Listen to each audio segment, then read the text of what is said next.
దయచేసి గమనించాలి ఫ్రెండ్స్, నరకము అనేది నీ కొరకు నా కొరకు కాదండి. దేవుడు సృష్టించింది సైతాను కొరకు. సాతాను కొరకు దేవుడు నరకాన్ని సృష్టించాడు. కానీ ఆ నరకానికి వాడు ఒంటరిగా వెళ్ళడం ఇష్టం లేక నిన్ను నన్ను మనల్ని బ్లాక్మెయిల్ చేసి పాపంలోకి త్రోసేసి పాపానికి బందీలుగా చేసేసి మూకుమ్మడిగా మన అందరినీ కూడా వాడితో పాటు నరకాన్ని తీసుకెళ్ళాలి అనేది సైతాను పన్నాగం. అర్థమవుతుందా? నరకము అనేది నీకోసం, నాకోసం.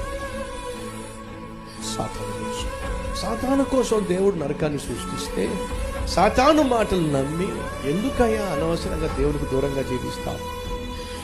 నేను ప్రాణంగా ప్రేమించే దేవుడు ఉండగా, నువ్వు చేసిన ప్రతి పాపాన్ని క్షమించడానికి సిద్ధంగా దేవుడు ఉండగా, దేవుణ్ణి పక్కన పెట్టేసి సైతాను మాటలే నీ గుండె నిండా నింపేసి వాడి మాటలే వినేసి నీ జీవితాన్ని నాశనం చేసుకుంటే చివరికి వాడితో పాటు నువ్వు నరకానికి వెళ్ళాల్సిందేగా. ఏ ఒక్కడు నశించుట దేవునికి ఇష్టం లేదు. కాబట్టే దేవుడు నీకు సమయాన్ని ఇస్తున్నాడు, నువ్వు రక్షించబడతావని చెప్పి.